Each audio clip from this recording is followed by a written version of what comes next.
तो चलिए इसी पर चर्चा करते हैं। तमाम खास मेहमान हमारे साथ जुड़ चुके हैं। परिचय करा देती हूँ। प्रोफेसर पवन सिन्हा हमारे साथ इस वक्त जुड़ चुके हैं, एस्ट्रोलॉजर हैं, साथ ही साथ हिंदू मामलों के, धार्मिक मामलों के जानकार भी हैं। स्वामी डॉक्टर अवधेश पुरी महाराज जी हमारे साथ हैं उज्जैन से, और साथ ही साथ पंडित विनोद भारद्वाज भी हमारे साथ इस वक्त जुड़े हुए हैं। सबसे पहले पवन जी, आप ही के पास आते हुए, अगर एक सरल सा सवाल है कि आम आदमी के लिए आप किस तरीके से इस वैदिक घड़ी को समझाएंगे? एक आम आदमी अगर समझना चाहे कि वैदिक घड़ी क्या है, मेरी घड़ी और इस घड़ी में कितना अंतर है, सर कैसे बताएंगे?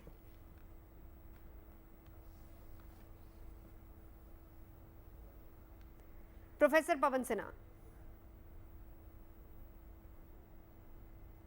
चलिए, लगता है उन तक आवाज नहीं आ रही। अवधेश पुरी जी, आपसे जानना चाहूंगी कि कैसे आप एक आम इंसान के लिए इसको एक्सप्लेन करेंगे?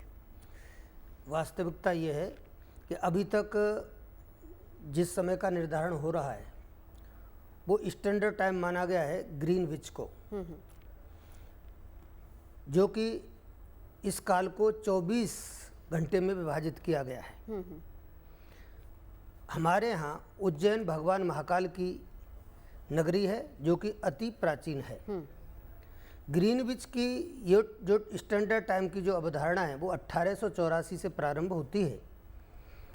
अब प्रश्न यहाँ ये जरूर पैदा होता है कि क्या 1884 से पहले टाइम का कोई स्टैंडर्ड नहीं था?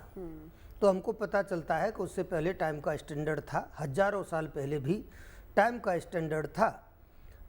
उज्जैन वीर विक्रमादित्य की नगरी है, और विक्रमादित्य जी का जो पंचांग है पूरे देश में ही नहीं पूरी दुनिया में प्रामाणिक है।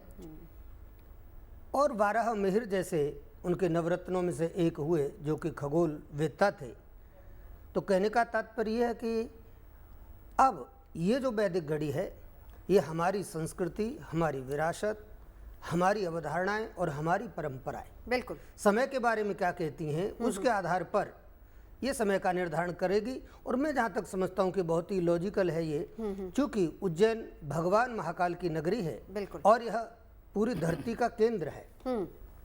तो धरती के केंद्र से अगर काल का निर्धारण होगा, महाकाल की नगरी से अगर काल का निर्धारण होगा, तो ये अपने आप में बहुत ही सटीक होगा। त्योहारों को लेकर जिस तरह का कंफ्यूजन हुआ करता था, क्योंकि आजकल का एक त्योहार 2 दिन पड़ता है, होली हो, दिवाली हो, या फिर हम कहें कि उसका जो शुभ मुहूर्त होता है त्योहार का, वो भी सुबह है, शाम में है, वक्त क्या है, यानी ये सारी जो कंफ्यूजन की स्थिति है ये क्लियर हो जाएगी इससे? हाँ, इससे असर पड़ेगा, और निश्चित रूप से ये जो टाइम का कैलकुलेशन है ये अपने आप में बहुत ही सटीक हो जाएगा, क्योंकि हमने 48 मिनट का उसमें घंटा माना है। अभी तक क्या 24 घंटे का जब वो देशांतर रेखाएं 24 होती थी, इसका तात्पर्य हुआ कि अब वो देशांतर रेखाएं 24 के बजाय भारतीय घड़ी में 48 हो जाएंगी, बढ़ जाएंगी, मतलब 30 हो जाएंगी, सॉरी 48 मिनट 30 घंटे, 30 घंटा। हाँ। तो मैं तो सीधे सीधे अर्थों में अगर मुझे कहना होगा तो हमारे देश में, भारत देश में जो लोग रह रहे हैं उनके लिए तो इससे बड़ी कोई खुशखबरी हो नहीं सकती। हाँ। ज्योतिष के क्षेत्र में। दूसरी बात ये कि ऐप होगा इसका, और आपके मोबाइल में भी ये खुल जाएगी? मोबाइल में खुल जाएगा, ऐप है। तो हम लोगों को जो अपने आप को जो भारत में रहते हैं उनको इसी घड़ी का उपयोग करना चाहिए 100%। और पूरे विश्व में भी इस घड़ी का उपयोग इसलिए होना चाहिए क्योंकि हम लोग सूर्योदय से दिन की शुरुआत करते हैं। कर्म के साक्षी भगवान सूर्य हैं। इस धरती पर अगर कोई प्रत्यक्ष देवता है तो वो भगवान, या प्रत्यक्ष भगवान है तो वो सूर्य देव हैं। तो सूर्य की साक्षी में हमारे यहाँ शुभ कर्म किए जाते हैं, सूर्य को साक्षी मान करके।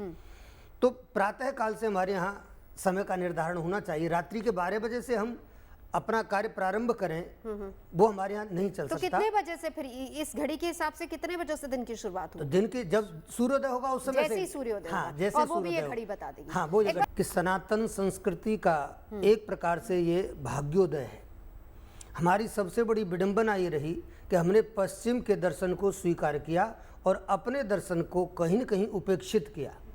तो ये जो पॉइंट है जिसे हम वर्तमान में अभी देख रहे हैं, इसमें सबसे अच्छी बात है वो ये है कि हम अपनी संस्कृति पर गर्व कर सकते हैं, अपनी साइंस पर, भारतीय विज्ञान पर, भारतीय विज्ञान दर्शन पर गर्व कर सकते हैं, और हम अपनी ओर लौट सकते हैं। हमको अपनी ओर लौटने की आवश्यकता है। इसका अर्थ हुआ कि अब हम अपनी साइंस को, अपनी परंपराओं को, अपनी संस्कृति को, अपने धर्म को स्वीकार करें, माने। हमको पश्चिम की ओर देखने की आवश्यकता नहीं है, पश्चिम को हमारी ओर देखने की आवश्यकता है, क्योंकि हमारे पास वैदिक ज्ञान हमारे पास है, सनातन ज्ञान हमारे पास है, सनातन परंपराएं हमारे पास हैं। समय का निर्धारण भी जितना सटीक भारतवर्ष के पास है उतना कहीं नहीं है। मैं एक बात आपसे कह दूं, शुरू हुई है और आप वहीं से आते हैं। मैं वहीं से आता हूं, मैं भगवान महाकाल की नगरी से आता हूं। और मैं आपको बता दूं, इस आज का ये जो दिन हम देख रहे हैं, इसके लिए हालांकि मैं तो करीब 2-3 वर्ष पहले से ही ये मांग उठाता चला आ रहा था। हमारे यहाँ अंतर्राष्ट्रीय वैदिक सम्मेलन में भी मैंने ये बात कही थी कि वो GMT नहीं, DMT होना चाहिए। GMT मतलब ग्रीन विच मीन टाइम नहीं, डोंगला विच मीन टाइम होना चाहिए। डोंगला वो जगह है उज्जैन में जहां देशांतर रेखा और कर्क रेखा आपस में आज के दिन मिलती हैं, तो वहाँ वर्तमान समय में वैधशाला है। और ये जो वैधशाला है जहाँ वैदिक घड़ी स्थापित की गई है, ये राजा जयसिंह ने करीब 1719 में स्थापित की थी। और इसी वैधशाला का फिर दोबारा से करीब 1923 में जीर्णोद्धार हुआ था।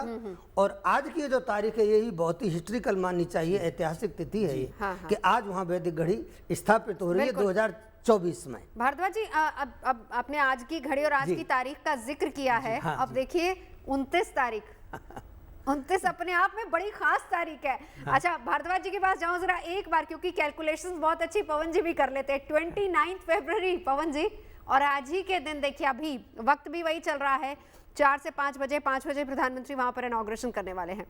ये कैलकुलेशन क्या कह रही है पवन जी? देखिए, ये कैलकुलेशन इस बात का संकेत दे रही है कि आने वाले समय में ऐसी और अवधारणाएं जो छुपी हुई चीजें हैं, जैसे अभी आदरणीय महाराज जी ने इस चीज को कहा, अवधेश जी महाराज ने, तो ऐसी बहुत सारी चीजें धीरे धीरे सामने आएंगी। और यहाँ जो स्थान का, जो तीर्थ का कारण है, यानी एक स्थान पर कोई तीर्थ बनता है, उसका एक कारण है। देखिए, जिस तरीके से आकाश की नाभि है सूर्य, जो हमें विदित ब्रह्मांड है उसकी नाभि है सूर्य, तो उसी तरीके से ये जो पृथ्वी की नाभि है यह है उज्जैन। और नाभि में सर्वाधिक शक्ति होती है, नाभि में काल का वास होता है, और ये यहाँ पर काल का वास हो रहा है, और इस समय यहाँ पे प्रस्फुटन हो रहा है उस काल का प्रस्फुटन हो रहा है। और एक चीज मैं ये जरूर कहना चाहूंगा और गर्व से कहना चाहूंगा कि हमारे पास जो क्या कहते हैं, जो काल गणना है वह इतनी गंभीर है कि 0.4 सेकंड तक हम एक्यूरेसी प्राप्त कर चुके थे, और जिसको नासा ने भी माना, और 1 सेकंड के लगभग 34,000वें भाग तक हम कैलकुलेट कर सकते थे। कालांतर में ये ज्ञान चला गया, लेकिन फिर धीरे धीरे ये लौट के आ रहा है। देखिए, इसीलिए पवन जी मैंने कहा कि दुनिया इस तरफ आ रही है और इस साइंस को समझना चाह रही है। क्यों भारद्वाज जी? एस्ट्रो तक ऐप पर आपको मिलेगा भविष्य से जुड़े हर सवाल का जवाब। डाउनलोड कीजिए एस्ट्रो तक ऐप और चुटकी में जुड़िए इंडिया के बेस्ट एस्ट्रोलॉजर से।